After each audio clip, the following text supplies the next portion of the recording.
10 years ago, the Vermont Yankee nuclear power plant in southern Vermont was in the news a lot. An aging GE plant had leaked radioactive isotopes into the soil, touching off a political furor. Repair costs were rising, and soon those expenses prompted owners Entergy Nuclear to shut it down. Today, the new owners, NorthStar, busy methodically deconstructing the plant. So far, so good. Joining us this morning, June Tierney. She's Vermont's Public Service Commissioner and a member of the Vermont Nuclear Decommissioning Advisory Panel. Commissioner, welcome. Thank you so much. Glad to be here, Stuart. Let's assume most Vermonters have not been thinking about Vermont Yankee and about decommissioning the last couple of years. This week, the advisory panel, the NDCAP, had their year-end meeting, and we heard from NorthStar, the contractor that is responsible for decommissioning. And I got to tell you, I was impressed by how much has been done there throughout the course of this pandemic. Yes, I think with Wright Stewart, the company has proved so far to be very adept at the charge it has undertaken and has stayed on schedule and has done a good job, as far as we can tell, of meeting its obligations under the MOU that was approved by the PUC several years ago to do this work. They're on task and on time, and we're very pleased with that. This is really a case where no news is good news. Well, they showed slides showing the reactor has been dismantled. Much of the reactor building is coming down. There's heavy equipment on that site in Vernon, sort of separating construction debris from, material that might be recyclable. Certainly the radioactive material is being loaded onto train cars and hauled away. Has the department, which does have some oversight here, do you have any issue with what's been done to this point? Frankly, no. I might add, too, that we share this oversight responsibility with the Agency of Natural Resources, and State of Vermont employees from both my agency and ANR are on site regularly and in correspondence with the company to keep an eye on things as we need to be. We also have financial consultants on contract with the department who've been monitoring the disbursements from the decommissioning trust funds. So we have not seen anything that would give us any cause for concern. I think this is in part a reflection of the fact that NorthStar's specialty is in this kind of deconstructing activity, as opposed to being an owner-operator who's tearing down a plant. This is what they do.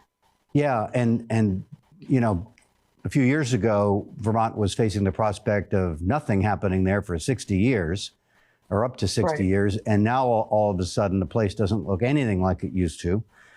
Where is the radioactive material going? There are two different kinds, Stuart. There's the radioactive material in the strict sense, which meaning the spent fuel rods. They are being stored in specially designed casks that stay on site and will for some time. The lower level radioactive waste is being disposed of through train shipments to New Mexico to a special facility for that purpose. That would be all of the concrete and the like that you were referring to a moment ago. Those casks that are on concrete pads in Vernon, how much spent fuel, how large are those? Well, I think you have some visuals, and as you know, a picture paints 1,000 words. I couldn't tell you the precise dimensions, but they're big. I've stood next to them. We're in close proximity, and you have to look up to see them. What about the water that, there were a couple 100,000 gallons of water that cooled those spent fuel rods? Yes. That's all gone? There was a presentation slide this week that showed that the pool's being drained for the very last time. As you recall, in the course of the operation of the plant, periodically the plant would shut down in order to drain that pool and do maintenance as necessary. So that draining happened for the very last time, and that water too is shipped to a special facility. NorthStar testified before the panel that there have been, they've discovered no new contamination on site. They've had zero safety incidents so far. They took over at the beginning of 2019. That true? That's a good question, Stuart. And I want to be clear. As a regulator, I accept the representations until they're shown to be otherwise. That is what the company has made a statement about in public, and I have no basis to question that.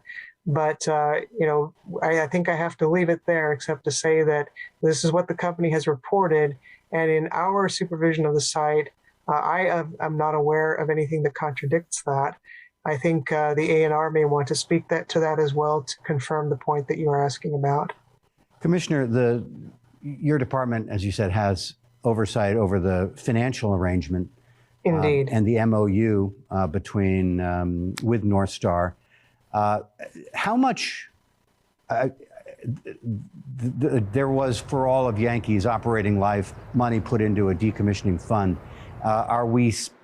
Do we have enough money to finish this job? And what happens if there's money left over? Indeed. So the way I would put it is we have enough assets to ensure that there are enough funds to make sure the job is completed. And I say that because right now the assets values are in a state of flux given market conditions. They're held in U.S. treasuries, and it's very common over time to sell treasuries at maturity. There's an investment strategy for that. If you were to sell all those treasuries today, you would come up a couple of $1 million short, I think. But on the other hand, there are plenty of other financial instruments, assurances to cover any gap. The fact is, the treasuries are not being sold today all at once. Nobody would ever do that. And when they reach their time of maturity, their value is more than adequate to complete the job. So we do not have concerns on that front, but as always, we monitor it. And more importantly, there is also monitoring done by the NRC, who has a specific individual, a third party, who manages the liquidation of those assets in the trust in order to ensure that there are sufficient funds. Should there be funds left over, and it's very important to distinguish between the decommissioning trust fund and the site restoration fund, there too. Right. The decommissioning trust fund right now has about 188 million, give or take, in it, and the site restoration fund has about 51 million in it. It's the decommissioning trust fund we're talking about right now where the value is fluctuating. And in that trust, should there be money left over, that would be allocated among Vermont's distribution utilities, as they were the former owners of the site. Their ratepayers were the ones who paid into it, and so the MOU provides that overage goes back to them. But if there is money left over in the site restoration fund, that is money that the company keeps. When do you expect that site will be restored and available for another purpose? Any guess? That is a really good question. The company's commitment and construction schedule shows that decommissioning activities in that sense would be completed by 2026. However, there is a process to be gone through at the NRC where they have to accept what's called a surrender of the license. The site would not be available for use per se until that surrender is accepted by the NRC. I like to think that would be done promptly, but it is the NRC and the federal government. But yeah, we'll see. Right now, I think the simple fact that the site is progressing in its decommissioning such that it would be complete by 2026 as opposed to 60 years of inaction is a significant improvement and a win for all around.